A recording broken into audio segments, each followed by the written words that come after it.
ย่างเรื่องผู้หญิงตัวยางไปไปแต่ซ้ำอ่ะไม่ทำไม่อยู่ลุกขึ้นดีๆไปนี่นะวะนี่นะวะโอ้ยพ่อเผาพ่อจ้านะเนี่ยพ่อจ้าพ่อจ้าว่ามันจะบอกไปนั่งข้างงอข้าไปมันก็อยู่เหมือนเดิมเอาจังไม่ได้บอกไอ้ในประมาณนี้แต่ว่าที่ข้าของใส่เป็นเงินโอ้ยซื้อเบียร์กินอยู่ลูกมูดว่ะไม่ใช่ซื้อที่เนาะเขาเปลี่ยนเป็นจะเงิมาน ขอกันว่ะโอ้ยมีสุกแห้งมากเดียวไปเรียกเรียกร้ายมาได้ว่ะเรียกเป็นแสนด้วยเขาจะเป็นเพื่อนเป็นของกินแล้วกินประเดี๋ยวไม่เป่ากินบ่ได้หรอกกินก็สิลูกปล่อยนี่ละกินไปกินบ่ได้ปล่อยยำบ่ได้เจ็บโอ้กินข้าวเนาะนี่ตอนแรกเลยเนี่ยว่าเสียงเนี่ยกันหน่อยออกมาแล้วมันมีหลายตอนเสียงเนี่ยเกิดไปใส่ตอนใหญ่เนี่ยโทษมันมีตอนพอ2 นิ้วนะตัวของข่อยมาล้างแล้วงามตัวพวกมึงเอาผ้าท่านเป็นมันมีแต่ตอนนึงละ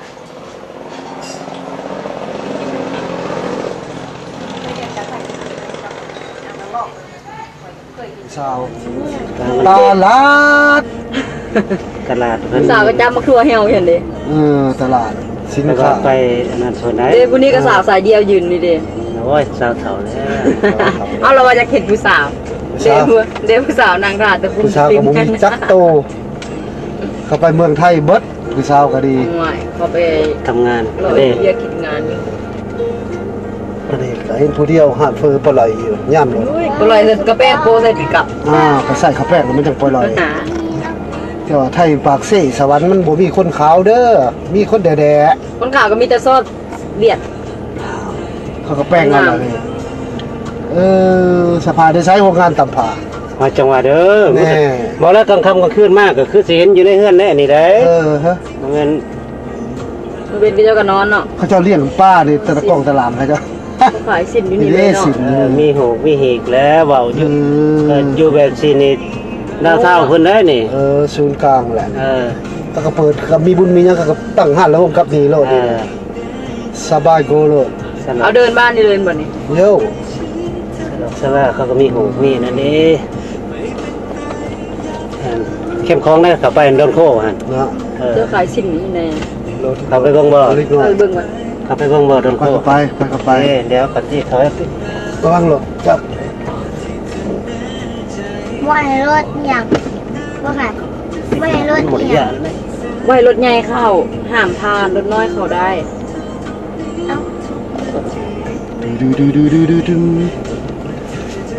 ยูซีไล่แล้วโรงแรมรถใหญ่พายโมไรเดี๋ยวได้ที่มดเลยนะพาเรามีที่มดจอดที่ไหนจอดผมคนไหนจอดผมไปเบิ่งย่างไปเบิ่ง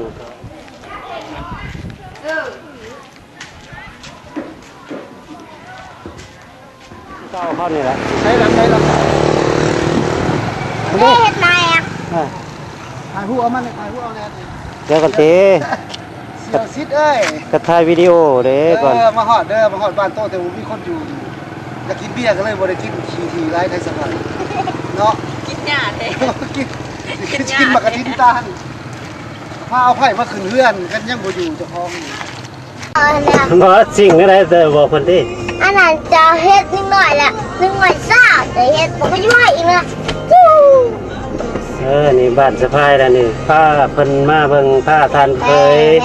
ยาคำพุยแก้วบุรพาคำพุยดาวเฮืองคำพุยก็เดี๋ยวยินทอนประดิษฐ์หมดแล้วสกุลแท้ ห้านคอยลายอยู่นี่ห้านดาวเรื่องลายคอยเปลี่ยนละเปลี่ยนนามสกุลละนี่ผู้สาวกับผู้สาวเตี้ยๆเนาะสาวสะพานเนาะ ดาวเฮืองมาขามคอเดียว ไม้ ตลาด ตลาดอันเพิ่นซื้อตะกี้มันอยู่บนศาลาไหนเขาหายออกมันออกเฮ้วันนี้ หาดหมากก็มี เจ้าสีเขียวบ่ บ่ขี้ข้านข้างดำ บ่ได้เปิดพาเพิ่นมาเบิ่งบ้านสะพาย บ่ให้ตัวบัดนี้บ่ให้ตัว มาแล้วก็เฝ้าไปเพราะว่าสิไปลงไปขี่นาค ฮะ ไปบีบแล้วเปิดทาง ในตัวละบ้านสะพายนี่ดีหลายทางย่างบ้านเจ้านี่ ฮะ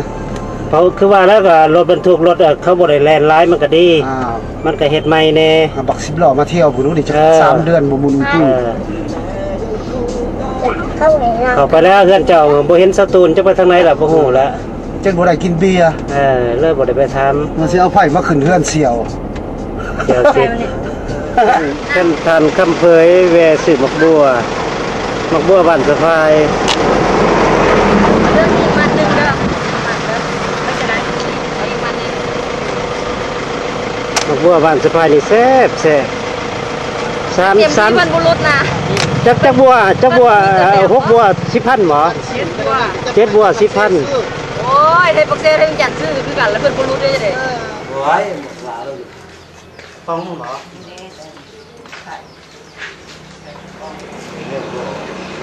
มึงเอาไว้จังซั่นถ่ายเนี่ย ก็ โอ้ยคนมาจังได๋ นี่โอ้ยเป็นคนโทรหาก่อนแล้ว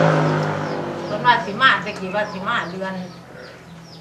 ปีใหม่สักคนลูกฝากโรงเรียนบ้านนี้ลูกสิมาหลายที่ไม่สิมาลูกสิมาหลายอีไหนมันก็อยู่เบิดแล้วว่าสิถ้ามันเมื่อเดือน3เขาจะเดือน3คุณมาพูดที่ห้ำตัวไปคิดว่าสิพามาเดือน6สิมาย่างเดือน6ยืนตลอดมาเคยเขาไปเล่นไปเที่ยวเนี่ยว่าตัวเดือน3เด้อเป็นบ่าพ่อใหญ่นี่มันสิมาน้ำเขาอยู่มาได้อยู่สิบ่ได้บ่เราวันนี้เรามาเราบ่สบายนะใช่เลย สารใส่น้ำเอาใส่ตู้ปลานิ่นปลาในปลาน่ะแบบอยู่พุ่นแหละ ตกไง ตัวนี้มันสดคักได้นี่แซ่บมันต่างกันนี่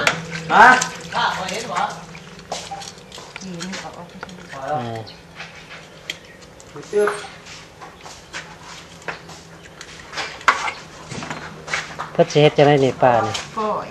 ก้อยไปวัดหมอ